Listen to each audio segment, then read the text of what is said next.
बिस्मिल्लाहिर्रहमानिर्रहीम। अस्सलाम वालेकुम स्टूडेंट्स, आप देख रहे हैं BSN पाकिस्तान पे ऑनलाइन लेक्चर। तो स्टूडेंट, आज हम अपना second semester fundamental of nursing का यूनिट नंबर 1 का लेक्चर नंबर 5 स्टार्ट करने जा रहे हैं, जो कि बेस करता है इम्प्लीमेंटेशन और इवैल्यूएशन पे। इससे पहले हम एड पाई के तकरीबन तमाम हिस्से कर चुके हैं। हमने असेसमेंट कर लिया, हमने डायग्नोसिस कर लिया, हमने प्लानिंग कर लिया। अब लास्ट हमारी इम्प्लीमेंटेशन और इवैल्यूएशन के दो टॉपिक थे, वो आप लोगों के कंटेंट में चूंकि सेम चैप्टर दिया था तो हमने उस तरह से उसको कवर कर लिया है। चलिए हम आज का लेक्चर स्टार्ट करते हैं। तो आगे बढ़ने से पहले स्टूडेंट्स, अगर आप लोग इस चैनल पर नए हैं और आप लोगों ने अभी तक इसको सब्सक्राइब नहीं किया तो जल्दी से सब्सक्राइब का बटन प्रेस करें और उसके साथ लगे बेल आइकॉन को जरूर प्रेस कीजिएगा ताकि आने वाले तमाम लेक्चर्स के नोटिफिकेशन आप लोगों को आसानी मिल सके। चलिए हम लेक्चर को स्टार्ट करते हैं। ये कुछ क्वेश्चन जो आपके कंटेंट में पूछे गए हैं, हम वन बाय वन इन तमाम क्वेश्चंस को डील करेंगे सेम लेक्चर में, तो लेक्चर को एंड तक जरूर देखिएगा। तो हमारा फर्स्ट क्वेश्चन क्या है, डिफाइन इम्प्लीमेंटेशन एंड इवैल्यूएशन। कि इम्प्लीमेंटेशन क्या होता है, ठीक है, किस तरह से हम इम्प्लीमेंटेशन करते हैं, और इवैल्यूएशन क्या होती है और किस तरह से हम नर्सिंग प्रोसेस के अंदर इवैल्यूएशन करते हैं। देन हमारा सेकंड क्वेश्चन है, discuss the purposes of implementation and evaluation. की इम्प्लीमेंटेशन और इवैल्यूएशन के क्या पर्पसेस है।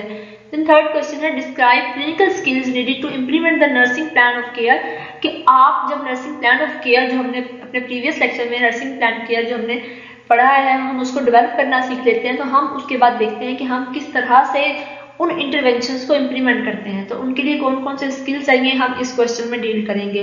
तो क्वेश्चन नंबर 4 हमारा क्या है, describe activities the nurse carries out during the evaluation phase of the nursing process. की नर्सिंग प्रोसेस के अंदर कौन कौन सी इवैल्यूएशन के अंदर आपको एक्टिविटीज परफॉर्म करना होती हैं जो कि जरूरी होती हैं। Then fifth question, use a functional approach to implement and evaluate client care।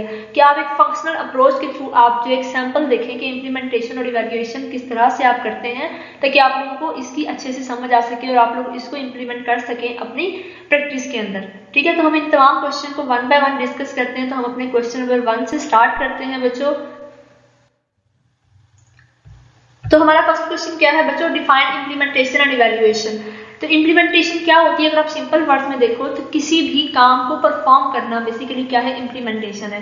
जो भी आपने प्लान किया हुआ है, अगर आप उसको एक्शन की फॉर्म में परफॉर्म कर देते हो तो क्या है, वो आपकी इम्प्लीमेंटेशन हो जाएगी। उसी तरह से नर्सिंग प्रोसेस के अंदर जब नर्स जो है अपने नर्सिंग केयर प्लान को एक्शन की फॉर्म में परफॉर्म कर देते हैं तो उसे हम क्या बोलते हैं, इम्प्लीमेंटेशन बोलते हैं। हमने पढ़ा था ना पीछे, नर्सिंग केयर प्लान हमने डेवलप करना सीखा था, फिर हमने उसमें इंटरवेंशन देखी थी। तो उन इंटरवेंशन को जब आप परफॉर्म करते हो, जब आप उनको परफॉर्म कर लोगे, एक्शन की फॉर्म में आप उनको ले आओगे, तो वो क्या है, आपने इम्प्लीमेंटेशन कर दी है। ठीक है, इम्प्लीमेंटिंग कंसिस्ट ऑफ डूइंग, कि आप काम करते हो, परफॉर्मेंस करते हो। डेलीगेटिंग, डेलीगेटिंग होता है कि आप रिस्पॉन्सिबिलिटी को ट्रांसफर कर रहे हो हर पर्सन की स्कोप की, उसकी प्रैक्टिस के अकॉर्डिंग, ठीक है, या उसकी जो है आप डेजिग्नेशन के अकॉर्डिंग उसको उसकी रिस्पॉन्सिबिलिटी किसी भी पर्सन को दे देते हो। हम आगे चल के इसको काफी डिटेल में डिस्कस करेंगे।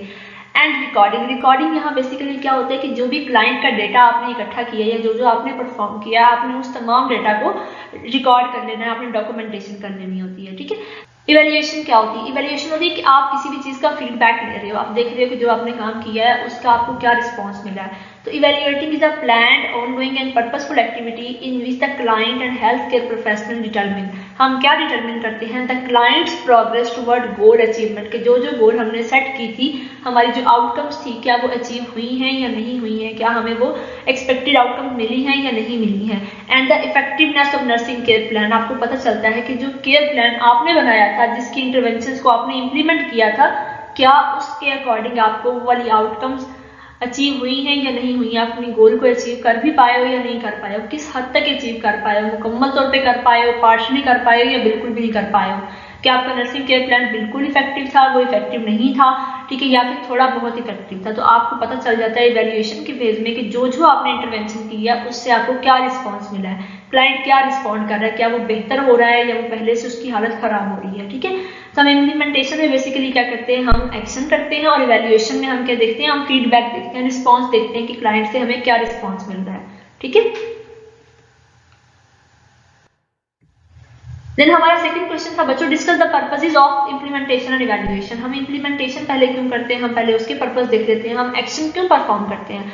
रिजॉल्व क्लाइंट्स प्रॉब्लम, बेसिकली हमारा पर्पस क्या होता है कि हम क्लाइंट के प्रॉब्लम को रिजॉल्व करना चाह रहे होते हैं एक ईजी वे में, एक ऑर्गेनाइज मेथड के थ्रू, ताकि क्लाइंट जो है वो जल्द से जल्द रिकवर कर सके। अचीव क्लाइंट गोल्स, हमने जो भी क्लाइंट के गोल सेट किए होते हैं अपने नर्सिंग केयर प्लान के अकॉर्डिंग, हम अगर उनको अचीव करना चाहते हैं एक स्पेसिफिक टाइम के ऊपर, तो हम क्या करते हैं, हम इम्प्लीमेंटेशन करते हैं। देखिए ना, अगर आपने किसी पेशेंट को कहा है कि उसने अपना वेट जो है वो लूज करना है, तो आप ऐसे तो नहीं है कि आपने प्लान बनाकर रख दिया है। प्लान जब तक बना पड़ा रहेगा उसका कोई फायदा नहीं है। जब तक आप उन बातों को, उन चीज़ों को, उस प्लान को इम्प्लीमेंट नहीं करेंगे, आप एक्शन में नहीं लेकर आएंगे, आप पेशेंट को वॉक नहीं कराएंगे, आप उसकी डाइट जो है वो कंट्रोल नहीं करेंगे, तो ऐसा कभी भी नहीं होगा कि वो वेट लूज करेगा। आपको अपने क्लाइंट की गोल्स को अचीव करने के लिए हमेशा इम्प्लीमेंटेशन की जरूरत पड़ती है। Help out client to participate in treatment care plan. जब भी आप एक्शन परफॉर्म करने लगते हैं तो आपको उसमें कॉपरेशन की जरूरत होती है। तो वो कॉपरेशन, अगर क्लाइंट आपका जो है वो कॉन्शियस कंडीशन में है, वो आपके साथ कॉपरेट करना चाह रहा है, तो ये क्या होता है, इस फेज में क्लाइंट आपके साथ मुकम्मल तौर पे पार्टिसिपेट करता है। आपको पता चलता है कि क्लाइंट की खुद की विल क्या है, वो किस हद तक उसके अंदर कोपिंग एबिलिटीज है, वो कितना जल्दी रिकवर करना चाहता है। तो आपको इस तरह से इम्प्लीमेंटेशन में ये पता चल जाता है। It is also use to provide physician initiated treatment to medical diagnosis. अब इस लाइन का क्या मतलब है, जब आप मेडिकल डायग्नोसिस फिजिशियन बना देते हैं, आप देखते हो कि फिजिशियन ने मेडिकल डायग्नोसिस बना दिया, कोई भी एक डिजीज बना दी है, ठीक है, तो जो रेकमेंडेड मेडिकेशन पेशेंट की टीटीआर पर लिखी हुई है, आपने वो तमाम मेडिकेशन पेशेंट को देनी है according to the agency's policy. आपने उसके टाइम के मुताबिक पेशेंट को मेडिसिन देनी है। तो जो आप मेडिसिन दे रहे हो, जो आप एक्शन परफॉर्म कर रहे हो मेडिसिन देने का, वो क्या है, वो आपकी इम्प्लीमेंटेशन ही तो है, ठीक है। तो आप मेडिकल डायग्नोसिस के अकॉर्डिंग जब आप ट्रीटमेंट कर रहे होते हो पेशेंट का, तो वो भी आपकी इम्प्लीमेंटेशन ही होती है, ठीक है। तो आप मेडिकल डायग्नोसिस के लिए भी इम्प्लीमेंटेशन ही करते हो, ठीक है। जब तक आप पेशेंट को मेडिसिन नहीं दोगे वो ठीक नहीं होगा, तो आपको वहां पर भी इम्प्लीमेंटेशन चाहिए होती है। पर्पसेस ऑफ इवैल्यूएशन, इवैल्यूएशन का क्या पर्पस हो सकता है, तो हमारी इवैल्यूएशन हम क्यों करते हैं, it help nurses to know about the quality of nursing care provided. जब आप इवैल्यूएशन करते हो तो आपको पता चलता है कि किस क्वालिटी की नर्सिंग केयर पेशेंट को प्रोवाइड की गई है, बहुत अच्छी क्वालिटी केयर प्रोवाइड की गई है, या जो है वो क्वालिटी केयर बिल्कुल भी प्रोवाइड नहीं की गई पेशेंट को, ठीक है। देन सेकंड में आपको क्या पता चलता है, evaluation helps our nurse to identify whether the goals are achieved और नॉट। आपको पता चलता है कि जो गोल्स आपने सेट किए थे अपने नर्सिंग केयर प्लान बनाते हुए, वो आप अचीव कर पाए हो या नहीं कर पाए हो। थर्ड क्या है, it gives us information that problem has been resolved और नॉट, कि जो प्रॉब्लम था जिसकी बेस पे आपने नर्सिंग केयर प्लान बनाया था, वो प्रॉब्लम अभी भी एग्जिस्ट करता है या वो खत्म हो चुका है। तो आपको प्रॉपर इन्फॉर्मेशन मिल जाती है इवैल्यूएशन करने से। मतलब आप पेशेंट से क्वेश्चन पूछते हो, उसकी कंडीशन के अकॉर्डिंग आप उससे सिम्टम पूछते हो और साइन आप देखते हो कि क्या उतने ही साइन अभी भी हैं जितने पेशेंट के एडमिशन के टाइम थे, या कुछ बेहतरी आई है, या मुकम्मल तौर पर बेहतरी आ चुकी है। फोर्थ क्या है, tell us about the medical condition of the patient. आपको पेशेंट की मेडिकल कंडीशन का पता चलता है कि डिजीज अब कितने % तक ठीक हो चुकी है, मेरा पेशेंट अब डिस्चार्ज के काबिल है या नहीं है, या मुझे दोबारा से एक नर्सिंग केयर प्लान जो है उसको बनाना चाहिए, ठीक है। Effective valuation declare that whether are nurse have to continue, modify और टर्मिनेट द केयर प्लान। अगर आपने जो नर्सिंग केयर प्लान बनाया था, क्लाइंट उसके मुताबिक रिकवर कर रहा है, वो 50% रिकवर कर चुका है, ठीक है, तो आप उसी केयर प्लान को कंटिन्यू करोगे। आपको पता चल जाएगा कि ये केयर प्लान इफेक्टिव है लेकिन थोड़ा सा स्लो चल रहा है, तो आप उसी को कंटिन्यू करोगे ताकि पेशेंट जो है वो रिकवरी की तरफ चला जाए। अगर उसमें कुछ मॉडिफिकेशन की जरूरत है, आप फील करते हो कि कुछ इंटरवेंशन ऐसी आपने उसके अंदर ऐड कर दी थी जो कि पेशेंट के लिए किसी भी तरह से बेनिफिशियल साबित नहीं हो रही है, तो आप उसके अंदर मॉडिफिकेशन ले आओगे और आप पेशेंट के केयर प्लान को चेंज करके दोबारा से नए प्लान को जो है मॉडिफाइड प्लान को आप इंप्लीमेंट करोगे। और ऐसा भी हो सकता है कि क्लाइंट मुकम्मल तौर पर रिकवर कर चुका हो और अब उस केयर प्लान की जरूरत ही ना रही हो, आप उस केयर प्लान को टर्मिनेट कर दो, ठीक है। तो इवैल्यूएशन से ये तमाम इंफॉर्मेशन आपको पता चल जाती है और आपको पता चल जाता है कि आपको नेक्स्ट क्या करना चाहिए, ठीक है। तो ये बच्चों हमारा सेकंड क्वेश्चन क्लियर हो गया। यहाँ पर हमारा थर्ड क्वेश्चन है, describe clinical skills needed to implement the nursing plan of care. कि नर्सिंग प्लान ऑफ केयर को जब आप इंप्लीमेंट करना चाह रहे होते हो तो आपके पास कौन कौन से स्किल्स होने चाहिए। तो बेसिकली 3 स्किल्स होने चाहिए आपके पास। कॉग्निटिव स्किल्स होने चाहिए, ठीक है, जो कि आपकी इंटेलिजेंस पे बेस करते हैं। इंटरपर्सनल स्किल्स होने चाहिए और टेक्निकल स्किल्स होने चाहिए। इंटरपर्सनल स्किल्स वो होते हैं जो कि आपके रिलेशन बेस्ड होते हैं, आप किस तरह के रिलेशन बना सकते हो। और टेक्निकल स्किल्स क्या होते हैं, जो कि प्रैक्टिस से रिलेटेड होते हैं। तो हम 1 बाय 1 इन तीनों को देख लेते हैं। कॉग्निटिव स्किल्स कौन से होते हैं, they include problem solving, decision making, critical thinking and creative thinking skills, ठीक है। तो इसके अंदर आपके पास क्या क्या स्किल्स आ जाते हैं, प्रॉब्लम सॉल्विंग स्किल्स आते हैं कि कोई भी प्रॉब्लम अगर पेशेंट के अंदर अराइज करती है इमीडिएट बेसिस पे, तो आप उसको किस तरह से डील करते हो, आप उस इमरजेंसी कंडीशन में किस तरह से डिसीजन बनाते हो, आप क्रिटिकल थिंकिंग कर सकते हो या नहीं कर सकते हो, आप पेशेंट के लिए डिफिकल्ट फैसले कर सकते हो या नहीं कर सकते हो। They are necessary for safe and intelligent nursing care. अगर आपके पास ये तमाम स्किल्स हैं तो आप जो है नर्सिंग केयर प्लान को इम्प्लीमेंट कर सकते हो, ठीक है। सेकेंड आपके पास आते हैं interpersonal skills, involve verbal and non verbal activities we perform when we communicate effectively. हमारी वो तमाम वर्बल और नॉन वर्बल एक्टिविटीज आती हैं जो कि हम परफॉर्म करते हैं, जैसे हमें बात किस तरह से करनी है पेशेंट के साथ, हमें सपोर्ट पीपल के साथ किस तरह से बात करनी है, हमें जो प्रॉब्लम्स है उनको टैकल किस तरह से करना है, हमें जो हमारी हेल्थ केयर प्रोफेशनल्स की टीम है हमें उनके साथ किस तरह से कोऑर्डिनेट करना है, ठीक है। तो ये तमाम उसके अंदर आते हैं हमारे इंटरपर्सनल स्किल्स के अंदर।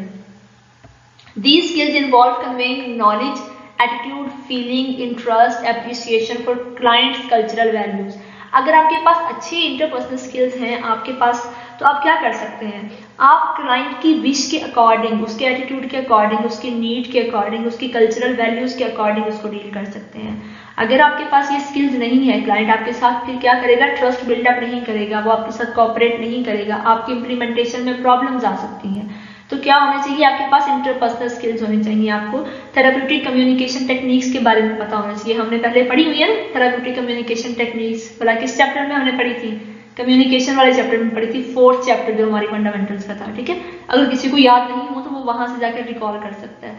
तो हमें थेराप्यूटिक कम्युनिकेशन टेक्निक्स जो है वो आनी चाहिए। These skills help in clients comforting, counselling, referring and supporting.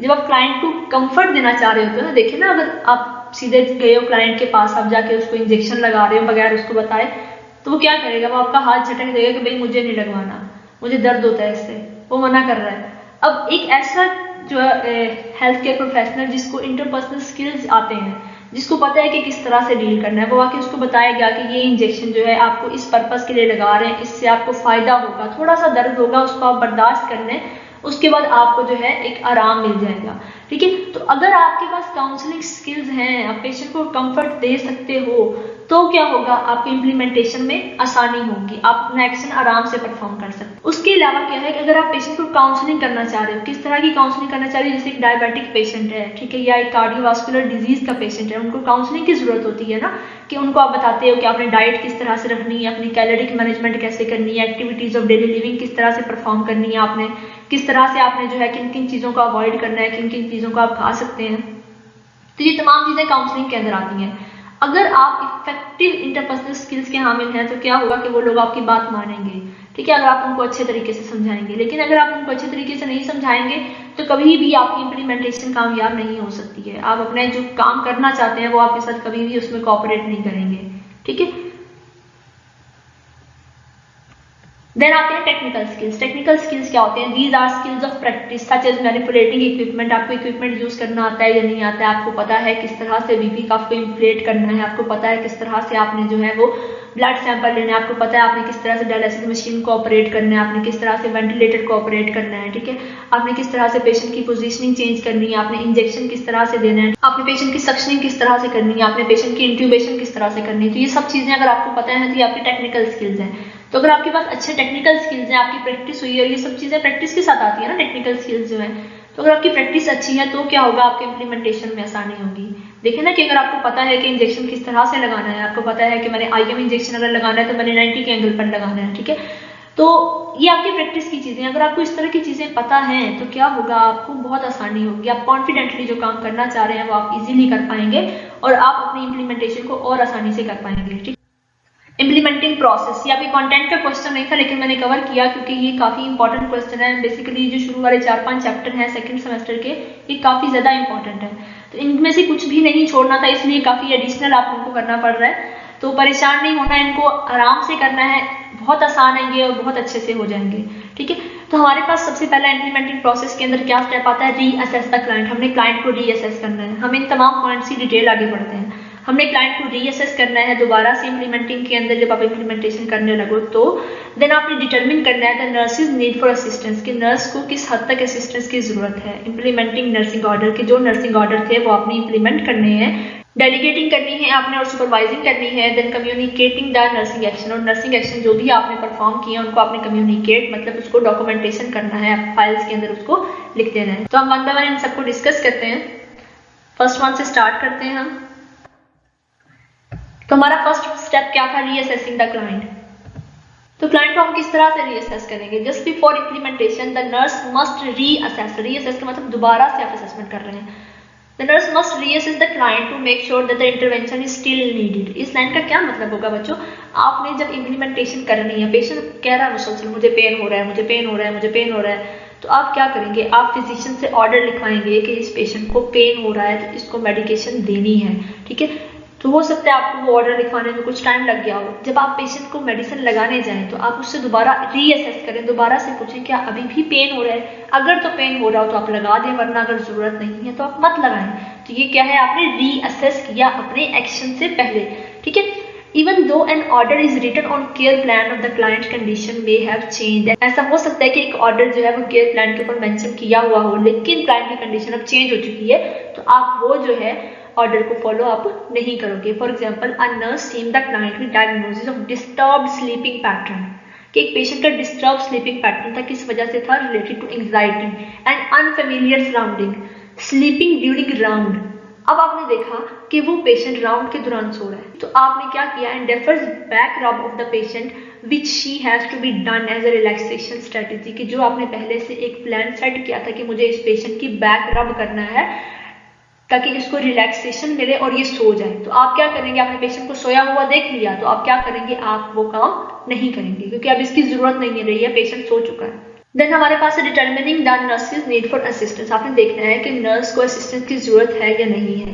When implementing some nursing strategies the nurse may require assistance for one of the following reason. कुछ वजूहात की वजह से नर्स को असिस्टेंस की जरूरत पड़ सकती है। पहली वजह क्या हो सकती है? The nurse is unable to implement the nursing strategy safely alone. Nurse जो है अपनी वो जो स्ट्रेटजी उसने परफॉर्म करनी है उसको वो अकेले परफॉर्म नहीं कर सकती है। फॉर एग्जाम्पल कि अगर कोई जो है पेशेंट वो ओबीस है, उसकी पोजीशन चेंज करनी है, तो वो अकेले नहीं अगर कर पा रहा है या कर पा रही है, तो क्या होगा? वो अपने साथ किसी अपने हेल्थ केयर प्रोफेशनल को हेल्प के लिए बुला लेंगी, ठीक है। देन क्या होगा? Assistance would reduce stress on the client. बाद दफा ऐसा होता है कि क्लाइंट देखता है कि मेरे पास सिर्फ एक ही पर्सन खड़ा है, क्या ये मेरा काम कर सकता है या नहीं कर सकता। तो किसी हेल्थ केयर प्रोफेशनल को अपने साथ बुला लेंगे, ठीक है, तो क्या होगा? उस क्लाइंट के ऊपर जो स्ट्रेस है वो कम हो जाएगा कि मेरे साथ पास जो है दो लोग मेरी केयर कर रहे हैं, मुझे केयर प्रोवाइड कर रहे हैं, तो मैं जो हूँ वो सेफ हूँ इनके हाथों में, ठीक है। तो उसकी स्ट्रेस कम हो जाएगी क्लाइंट की। The nurse lack the knowledge और skill to implement a particular nursing activity, कि अगर नर्स के पास इतना नॉलेज नहीं है, स्किल नहीं है, वो न्यूली अपॉइंटेड है, तो क्या होगा कि उसको जो है असिस्टेंस की जरूरत पड़ेगी। अब हमारे पास थर्ड क्या है? इम्प्लीमेंटिंग नर्सिंग ऑर्डर्स या स्ट्रेटजीज। हमने नर्सिंग ऑर्डर या स्ट्रेटजीज को इम्प्लीमेंट करना है।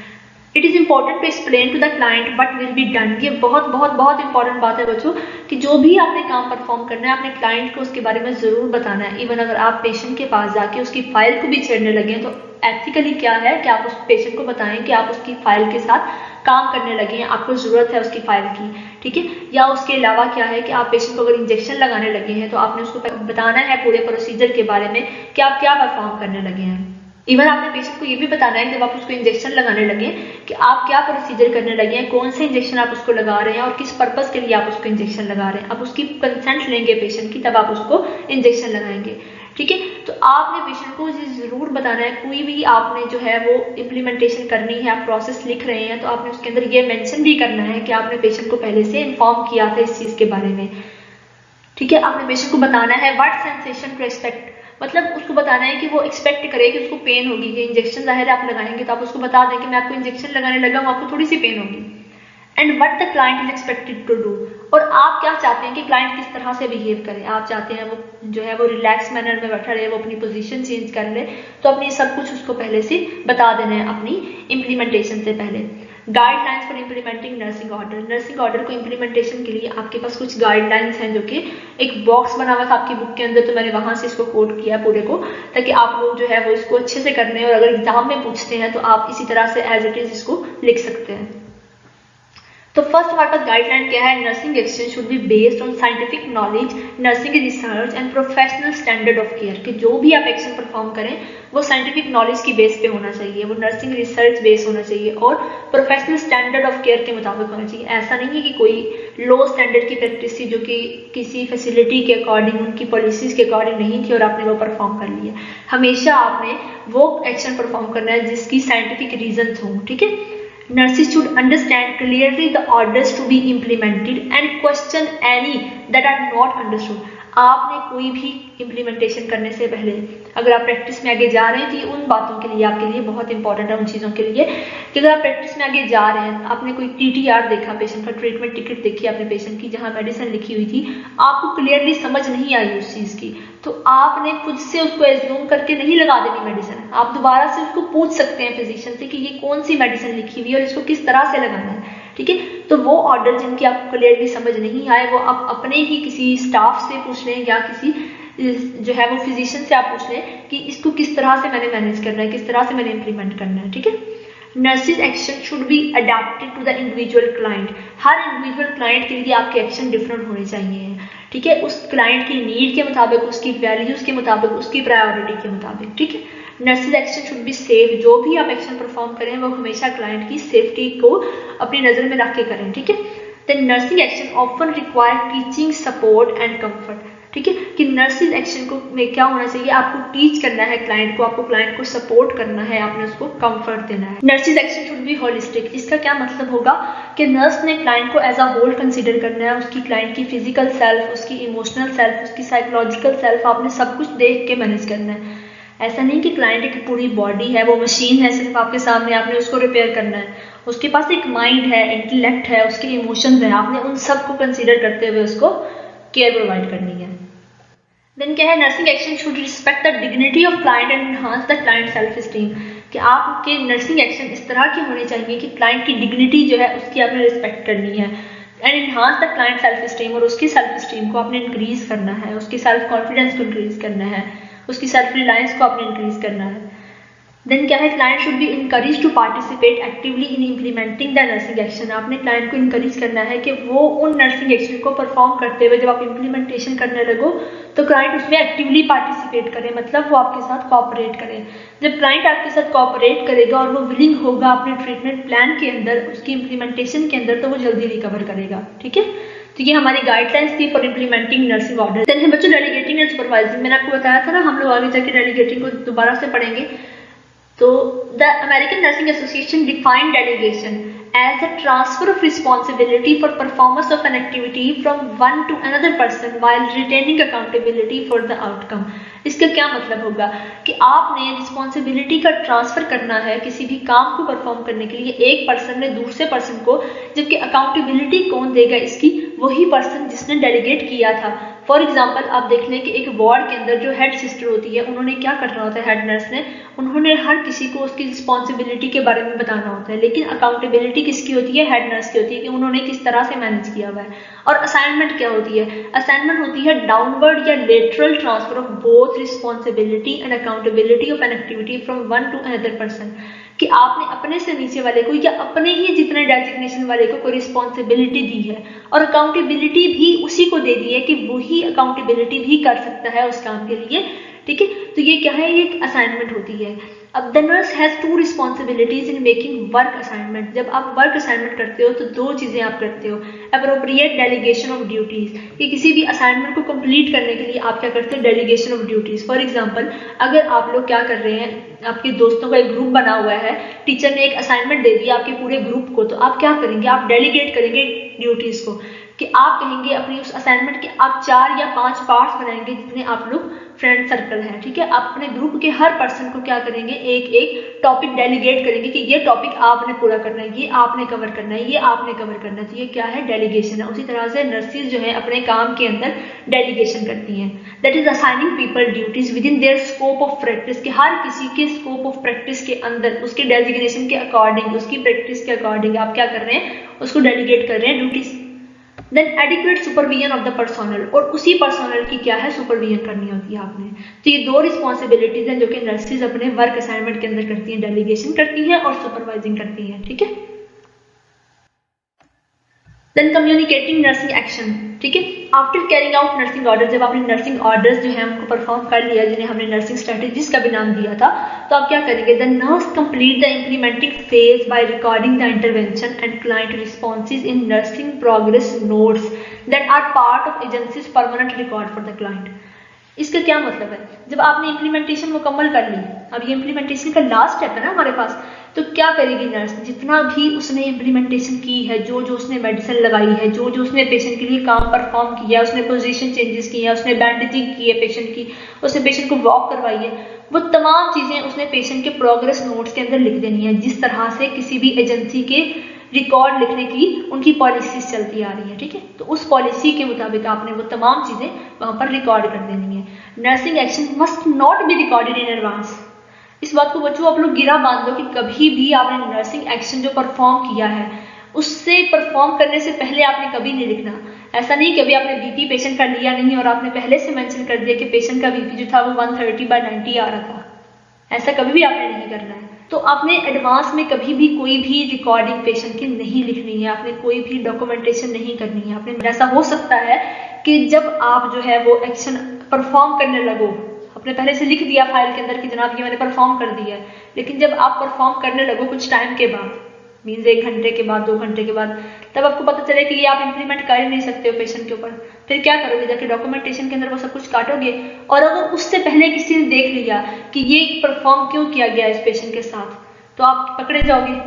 ठीक है, तो ऐसा आपने कभी भी नहीं करना है, कि आप एथिकली भी गलत है और लीगली भी बहुत इश्यूज इससे खड़े हो सकते हैं। ठीक है, तो आपने ऐसी कोई भी रिकॉर्डिंग जो है वो अपने एडवांस में मेंशन नहीं करनी है। ठीक है, ये हमारा इम्प्लीमेंटेशन कंप्लीट हुआ।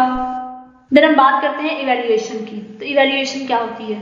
Evaluation is a planned, ongoing and purposeful activity in which the client and healthcare professional determine the client's progress toward goal achievement and effectiveness of nursing care plan।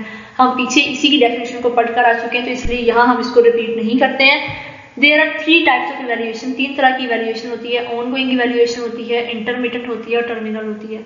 इनके नाम से आप उनको काफ़ी हद तक समझ आ गई होगी, हम इनकी डिटेल थोड़ी सी पढ़ लेते हैं। ongoing evaluation क्या होती है? It is done while or immediately after the implementing nursing order। nursing order को implement करने के फौरन बाद या उसके दौरान ही आप evaluate कर लेते हैं। It enable the nurse to make on the spot modification in an intervention। अगर आप ongoing evaluation कर रहे हैं, आपने एक मेडिसिन लगाई, आपने पेशेंट को evaluate कर लिया कि इससे बेनिफिट हुआ है या नहीं हुआ है, ठीक है, तो आपको ऑन द स्पॉट पता चल जाएगा कि मुझे दोबारा से यही इंटरवेंशन करनी चाहिए या नहीं करनी चाहिए। ठीक है, तो जो आपके काम के दौरान आप कर रहे हैं इवैल्यूएशन, वो क्या है? ऑन गोइंग इवैल्यूएशन है। ठीक है, जो मुसलसल चलती जा रही है जैसे जैसे आप काम करते जा रहे हो। देन इंटरमिटेंट इवैल्यूएशन क्या होती है? Performed eight specified intervals. Intermittent मतलब वक्फे वक्फे से आने वाली। ठीक है, performed eight specified intervals show the extent of progress toward goal achievement. कि आप गोल अचीवमेंट की तरफ जा रहे हो, आपकी प्रोग्रेस के बारे में आपको बताएगी। मतलब आपके पास पेशेंट को 3 महीने हो चुके हैं, आप पहली जो इवैल्यूएशन है वो आप 1 हफ्ते के बाद कर रहे हैं, फिर आप 15 दिन के बाद कर रहे हैं, फिर आप 3 हफ्ते के बाद कर रहे हैं। ठीक है, तो इस तरह से जो इंटरमीडिएट इवैल्यूएशन आपको बताती है कि पेशेंट जो है किस हद तक प्रोग्रेस की तरफ जा रहा है या वो नहीं जा रहा है। ठीक है, and enable the nurse to correct any deficiencies and modify the care plan as needed. आपको पता चल जाएगा कि जो आपने केयर प्लान बनाया था उसमें कुछ कमियां हैं या उसको मॉडिफिकेशन की जरूरत है, तो आप उसको उस तरह से मॉडिफाई कर लेंगे। देन टर्मिनल इवैल्यूएशन क्या होती है? Terminal evaluation indicate the clients condition at the time of discharge. Terminal means ending, जब आपका क्लाइंट जो है हॉस्पिटल से जा रहा है, ठीक है, तो उस वक्त जो आप इवैल्यूएशन करते हो वो टर्मिनल इवैल्यूएशन होती है। It include the status of goal achievement and an evaluation of the client self care abilities. आपको पता चलता है कि आपका क्लाइंट किस हद तक कोपिंग एबिलिटीज रखता है, वो घर जाके अपनी एक्टिविटीज परफॉर्म कर पाएगा या नहीं कर पाएगा, वो सेल्फ केयर, अपनी हाइजीन, अपनी ग्रूमिंग, ठीक है, वो कर पाएगा या नहीं कर पाएगा। अगर उसको कोई वूंड था तो वो उसकी बैंडेजिंग कर पाएगा, वो उसको इन्फेक्शन से बचा पाएगा या नहीं बचा पाएगा, वो किस तरह से मैनेज करेगा घर में चलना फिरना, वॉशरूम जाना वगैरह। ठीक है, तो आप सब कुछ इवैल्यूएट करते हो कि वो किस तरह से सेल्फ केयर कर सकता है या नहीं कर सकता, और फिर आप क्लाइंट को उसके फॉलो अप केयर प्लान के बारे में बताते हैं कि कब कब आपने हॉस्पिटल वापस आना है अपने जो है दोबारा से चेकअप के लिए। ठीक है, तो ये आपकी टर्मिनल इवैल्यूएशन है जो कि आप डिस्चार्ज के टाइम पर कर रहे होते हैं। ठीक है, देन बच्चों आते हैं इवैल्यूएशन प्रोसेस किस तरह से होता है, हम इवैल्यूएशन किस तरह से करते हैं, किन किन स्टेप्स को फॉलो करते हुए हम इवैल्यूएशन परफॉर्म करते हैं। तो हमारा फर्स्ट क्या स्टेप होगा? Collect data related to outcomes. आपने आउटकम्स के अकॉर्डिंग डाटा कलेक्ट करना है, देन आपने कंपेयर करना है डाटा को उस आउटकम्स के साथ में, रिलेट करना है नर्सिंग एक्शन को आउटकम्स के साथ में, draw conclusion about problem status, continue, modify, terminate care plan. तो ये हमारे 5 स्टेप्स हैं जिनको हम फॉलो करेंगे इवैल्यूएशन प्रोसेस के अंदर। हम 1 बाय 1 इन तमाम की डिटेल पढ़ते हैं। चलिए हम अपने फर्स्ट पार्ट से स्टार्ट करते हैं, collect data related to outcomes.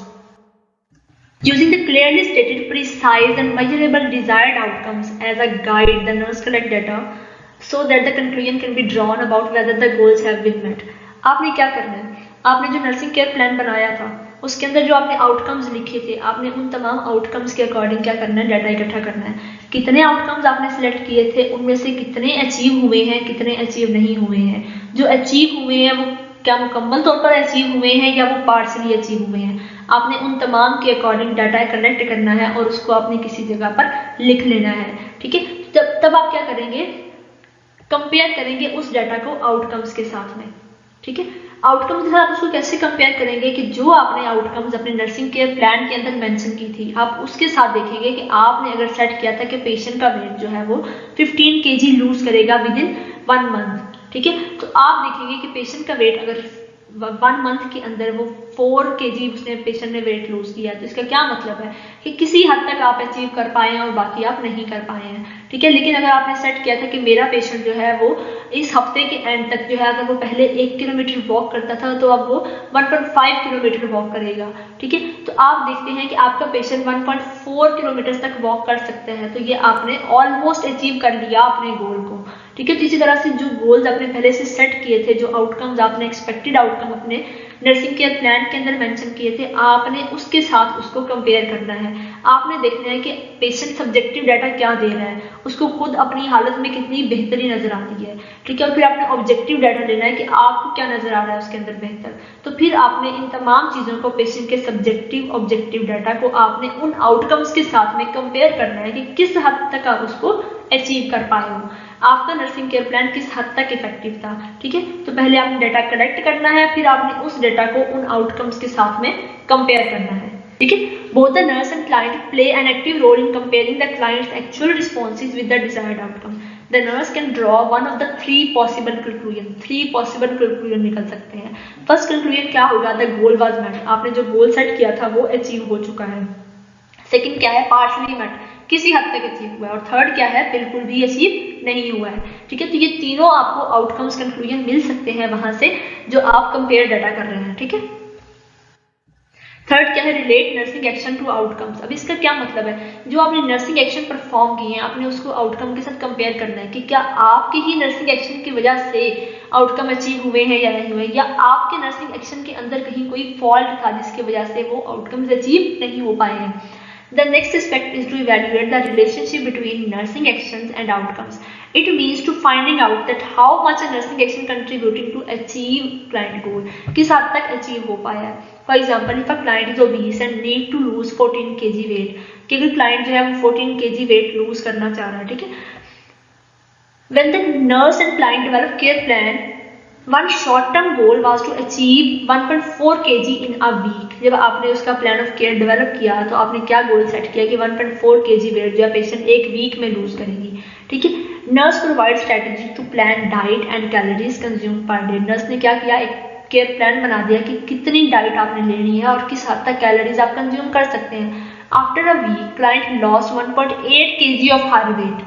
अगर क्लाइंट 1.8 kg वेट जो है उसने लॉस कर लिया, ठीक है, which means that the nursing strategy was very effective. आपने 1.4 kg गोल सेट किया था और क्लाइंट ने कितना अचीव कर लिया है, उसने 1.8 kg का गोल जो था वो अचीव कर लिया था, मतलब आपके सेट गोल से उसने एक्सीड कर लिया था। तो इसका क्या मतलब होगा कि क्लाइंट जो है आपने उसके ऊपर जो नर्सिंग स्ट्रेटेजी अप्लाई की थी, जो आपने उसका डाइट प्लान किया था या जो आपने कैलोरीज उसकी सेट की थी, वो आपके बहुत इफेक्टिव है। ठीक है, तो इस तरह से आप अपने एक्शंस को उन आउटकम्स के साथ कंपेयर करते हैं कि अगर अच्छी आउटकम्स आ रही है तो मतलब आपके एक्शन अच्छे थे, और अगर आउटकम्स अच्छी नहीं आ रही है तो आपके जो एक्शन थे वो इफेक्टिव नहीं थे। ठीक है, then drawing conclusion about problem status. आप उस प्रॉब्लम के स्टेटस के बारे में कंक्लूजन निकाल सकते हैं कि आप प्रॉब्लम किस तरह से है। ठीक है, the nurse uses the judgement about goal achievement to determine whether the care plan was effective in resolving, reducing और प्रिवेंटिंग क्लाइंट प्रॉब्लम। आपको पता चलता है कि जो आपका केयर प्लान था वो किस हद तक इफेक्टिव था उस प्रॉब्लम को रिजॉल्व करने में, उस प्रॉब्लम के सिम्टम्स को रिड्यूस करने में, या किसी भी प्रॉब्लम को प्रिवेंट करने में। ठीक है, तो इन 3 कंडीशन के अकॉर्डिंग आप जजमेंट बनाते हैं कि किस हद तक किसी भी नर्सिंग स्ट्रेटेजी ने काम की है।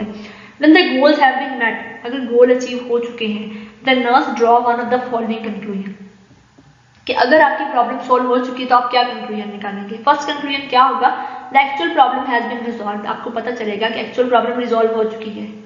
गोल तो मीट हो गए, आपने कंक्लूजन निकाला कि जो मेरा एक्चुअल प्रॉब्लम था वो रिजॉल्व हो गया, पोटेंशियल प्रॉब्लम प्रिवेंट हो चुके हैं आपकी उस स्ट्रेटेजी से, and the risk factor no longer exist, और जो रिस्क फैक्टर थे वो भी अब नहीं है। Then the nurse discontinue the care of problem, ठीक है। तो उस प्रॉब्लम के लिए जो केयर प्लान आपने सेट किया था आप उसको डिसकंटिन्यू कर सकते हैं, ठीक है।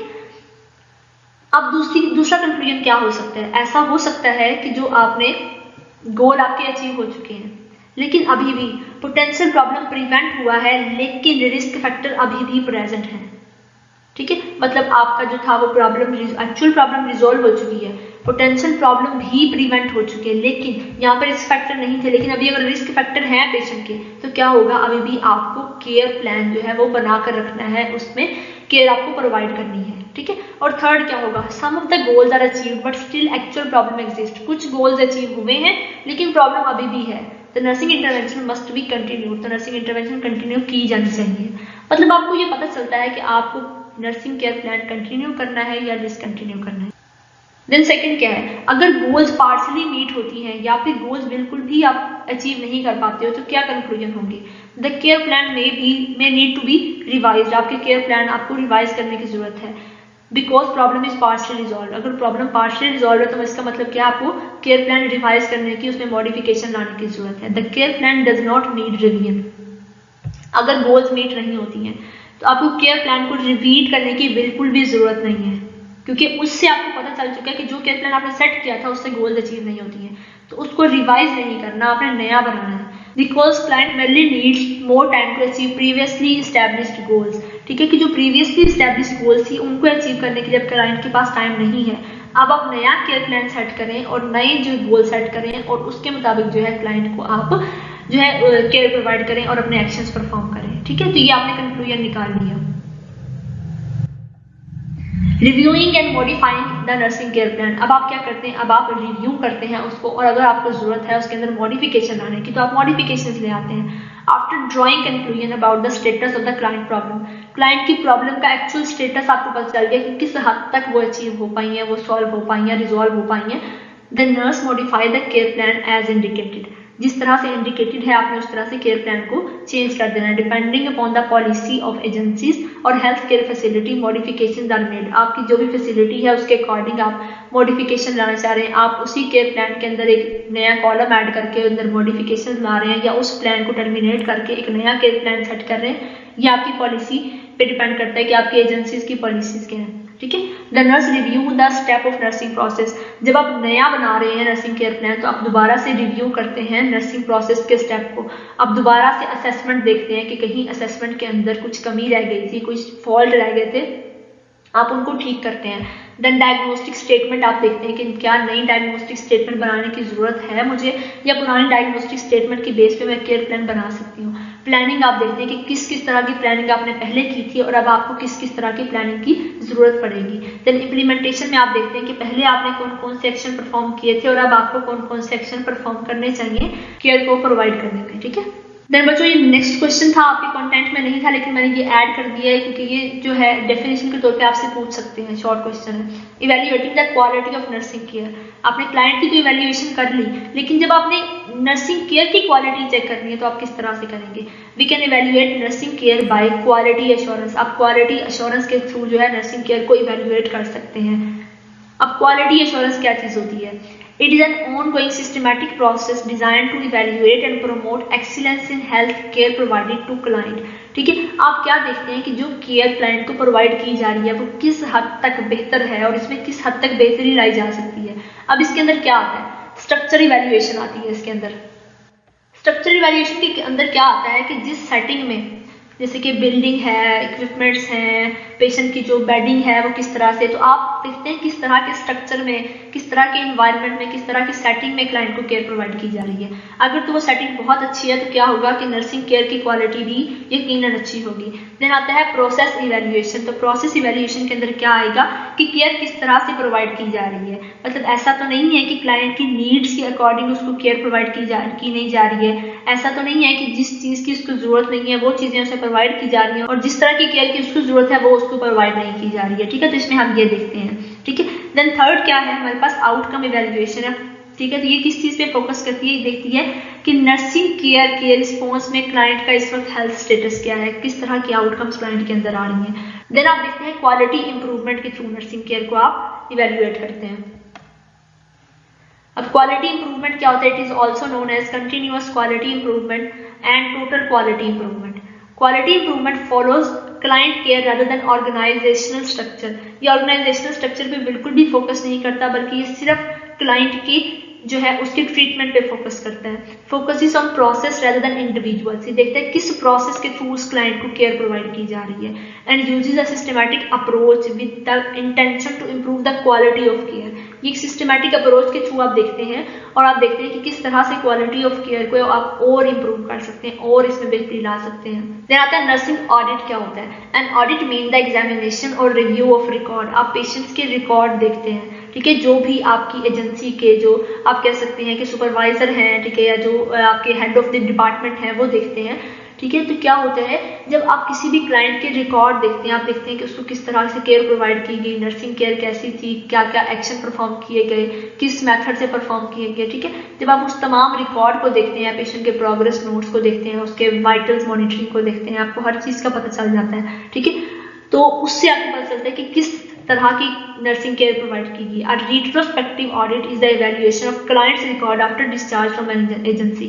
कि जब जो क्लाइंट है एजेंसी से डिस्चार्ज हो चुका है, तब आप उसके रिकॉर्ड चेक करें कि यहाँ क्लाइंट मेरे पास रहा है, मेरी फैसिलिटी में रहा है, तो मेरे स्टाफ ने किस तरह की केयर उसको प्रोवाइड की है। तो आप नर्सिंग ऑडिट जो होता है, जो नर्सिस अपने रजिस्टर्स पर डाटा कलेक्ट करते हैं, तो आप उसके थ्रू क्या कर सकते हैं, आप देख सकते हैं, ठीक है। अब रिट्रोस्पेक्टिव का क्या मतलब होता है, रिलेटिंग टू पास्ट इवेंट। जो पास्ट में इवेंट्स हो चुके हैं आप उससे रिलेट करके देख रहे हैं, तो आप क्लाइंट का प्रीवियस रिकॉर्ड देखते हैं, आप उसकी फाइल देखते हैं कि किस तरह से यहाँ पे क्लाइंट को केयर प्रोवाइड की गई है। देन बच्चों हमारा लास्ट क्वेश्चन है, use a functional approach to implement and evaluate client care. ठीक है, कि क्लाइंट केयर को किस तरह से इंप्लीमेंट कर सकते हैं आप और इवैल्यूएट कर सकते हैं किस तरह से। तो ये एग्जांपल है हमारे एक्टिविटी एक्सरसाइज पैटर्न का, कि एक्टिविटी एक्सरसाइज पैटर्न के मुताबिक अगर आप असेसमेंट करते हैं, नर्सिंग केयर प्लान बनाते हैं, तो उसमें आप इम्प्लीमेंटेशन किस तरह से करेंगे और इवैल्यूएशन कैसे करेंगे। ठीक है, तो हमारे पास एड पाई के तमाम स्टेप्स हैं। जब तक आप इन तीनों को नहीं पढ़ते इस पेशेंट के हवाले से, तो आप क्या है, आप इम्प्लीमेंटेशन नहीं कर पाएंगे। ठीक है, तो आपने पेशेंट की असेसमेंट क्या की, आपने नर्सिंग हिस्ट्री देखी, मतलब आपने देखा कि पेशेंट एक्टिविटी किस तरह से कर रहा है, एक्सरसाइज कितनी वो परफॉर्म कर सकता है, किस टाइप की एक्सरसाइज कर सकता है, वो फ्रीक्वेंसी क्या है, मतलब दिन में कितनी दफ़ा करता है, वीक में कितनी दफ़ा करता है, ड्यूरेशन कितने टाइम के लिए करता है, उसकी एक्टिविटी को कौन कौन से फैक्टर इन्फ्लुएंस करते हैं।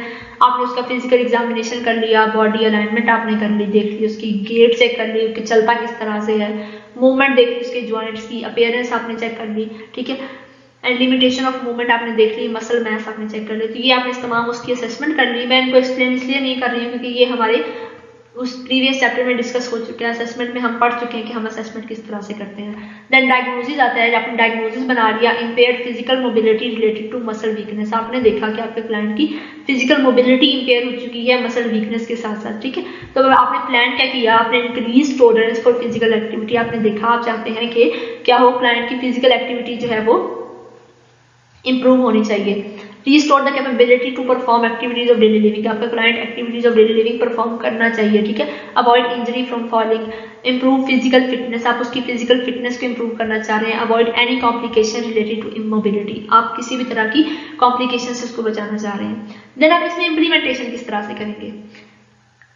पोजिशनिंग क्लाइंट अप्रोप्रिएटली, आपको पता है कि आपके क्लाइंट जो है वो उसकी एक्टिविटी जो है वो डिस्टर्ब हुई, फिजिकल मोबिलिटी उसकी डिस्टर्ब हुई, तो आपने क्या करना है, उसको पोजीशनिंग उसकी आपने बहुत अच्छे से आपने ऑर्गेनाइज करनी है। जो जो पोजीशंस उसकी रेकमेंडेड है आपने वो पोजीशन तमाम जो है उसको एज्यूम करानी है। ठीक है, moving and turning client in bed properly. आपने उस क्लाइंट को जो है टर्निंग के दौरान आपने प्रॉपर्ली टर्न करना है, उसको मूव करना है, तो आपने प्रॉपर्ली मूव करना है। Provide range of motion exercises, आपने उसको range of motion exercises perform करानी है, जिससे आप उसके जॉइंट्स पे जो है उसको मूव करवाएं, ताकि जो उसकी फिजिकल मोबिलिटी है वो आहिस्ता आहिस्ता से वापस आ सके। जिस तरह से उसने उसको लूज किया था उसी तरह से वो उसको रीगेन कर सके।